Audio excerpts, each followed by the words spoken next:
Jadi buat pertanyaan yang Argani ya, apakah kalau apply universitas dalam negeri membuat komitmen kembali ke Indonesia? Saya barusan coba cek Saya coba cek di buklet.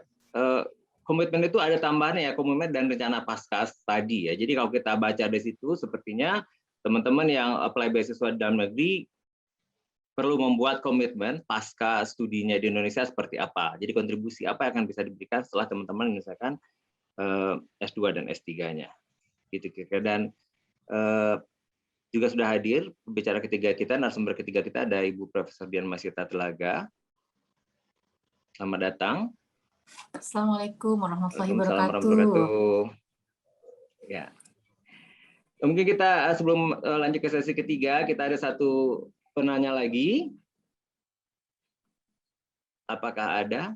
Kalau tidak, mungkin dari saya, media mungkin bisa cerita sedikit. Kalau nggak salah, alumni LPDP ini ada forumnya, Mata Garuda ya?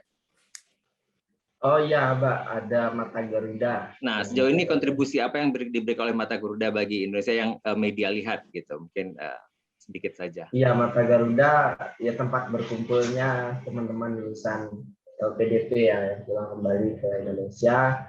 Mata Garuda ada yang Mata Garuda Pusat, ada yang di daerah. Mata Garuda di daerah ini teman-teman yang lulusan LPDP dari daerah tersebut kemudian bikin banyak kegiatan. Jadi kalau kontribusinya saya kira sudah banyak ya, mulai dari gerakan sosial, pemberdayaan ekonomi masyarakat, baik juga pendampingan untuk pendidikan, kayak ini juga cukup signifikan dampaknya terhadap Indonesia. Cuman memang PR terbesar di Indonesia kita adalah mengatasi ketimpangan ya, tidak hanya ketimpangan ekonomi gitu, tapi juga ketimpangan informasi. Jadi di daerah-daerah itu kadang memang sedikit sekali informasi terkait peluang beasiswa. Itu kenapa yang apply beasiswa akhirnya kebanyakan adalah mahasiswa dari kota-kota besar gitu ya, kemudian dari mungkin masyarakat dengan pendidikan kategori ekonomi yang relatif lebih baik gitu. Nah ini yang mungkin bisa jadi terobosan baru ke depan. Forum Zoom seperti ini mungkin bisa lebih menjangkau. Saya kira ini sudah menjangkau banyak peserta dari daerah gitu ya, sehingga lebih banyak lagi masyarakat yang domisilinya di daerah itu lolos beasiswa itu. LPDP saya kira juga cukup baik. Beberapa waktu terakhir itu ada pengkhususan ya untuk daerah 3T, untuk masyarakat yang tidak mampu gitu, dan beberapa strategi lainnya untuk menjamin inklusivitas. Tapi itu dari segi regulasi ya, kayak ini ya. Tapi lagi-lagi itu demand-nya tergantung dari yang apply gitu. Meskipun regulasinya udah inklusif, tapi yang apply juga sedikit kan juga sayang. Jadi teman-teman yang dari daerah, saya mengasih semangat juga siang ini untuk bisa tetap semangat gitu. Insya Allah chance-nya akan tetap ada ketika kita bisa berjuang dan konsisten untuk mendapatkan apa yang kita inginkan untuk masa depan. Kayak gitu mungkin Abah. Baik, terima kasih media Askar. Terima kasih banyak atas sharingnya. Semoga bisa bermanfaat bagi teman-teman kita yang sekarang sedang apply ya tahap kedua ataupun yang akan apply tahun depan mungkin ya. Jadi tadi sudah mendapatkan banyak sekali informasi yang bermanfaat.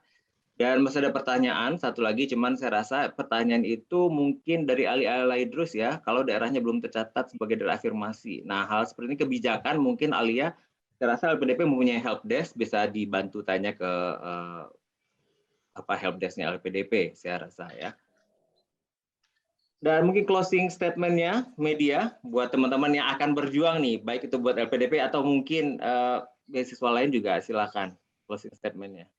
Ya, closing statement-nya perjuangan untuk mendapatkan beasiswa sama sebenarnya dengan perjuangan mendapatkan pekerjaan, hidup yang lebih baik. Itu seperti perjuangan yang panjang gitu. Jadi bukan proses yang hanya dilewati dalam waktu 1 minggu, 1 bulan, atau 2 bulan, 3 bulan. Gitu. Jadi ini yang mungkin saya ingin sampaikan ke teman-teman. Saya bercita-cita sekolah keluar itu udah panjang sekali, bahkan sebelum saya merantau sejak lulus SMA. Tapi itu baru tercapai itu 10-15 tahun kemudian gitu. Jadi ini yang mungkin teman-teman ingin saya sampaikan juga. Dan lolos beasiswa juga bukan akhir dari segalanya. Teman-teman harus lulus sekolahnya, kemudian harus pulang. Setelah pulang juga harus berbakti kepada Indonesia yang jauh lebih berat bahkan ketimbang sekolah itu sendiri. Gitu. Jadi ini hanya awal dari sebuah perjalanan yang panjang, tapi insya Allah ketika nanti teman-teman mendapatkan hasilnya itu akan setara dengan perjuangan teman-teman. Jadi kalau bersakit-sakitnya, berdarah-darahnya luar biasa, saya kira hasilnya juga akan luar biasa. Itu akan selalu selevel. Nggak mungkin perjuangannya nggak signifikan, tapi hasilnya pengen besar, itu nggak mungkin. Jadi kalau perjuangannya berat, hasilnya insya Allah akan jauh lebih baik. Itu mungkin Mbak, mudah-mudahan jadi penyemangat di hari Sabtu. Dan mungkin nanti Prof. Dian juga bisa memberikan semangat lebih banyak. Baik, terima kasih banyak media atas sharingnya. As a token of appreciation, kita berikan sertifikat buat media. Nanti mungkin kalau ada yang mau bertanya dengan media ya bisa cari mungkin di sosial medianya Media Wahyudi Askar kali ya.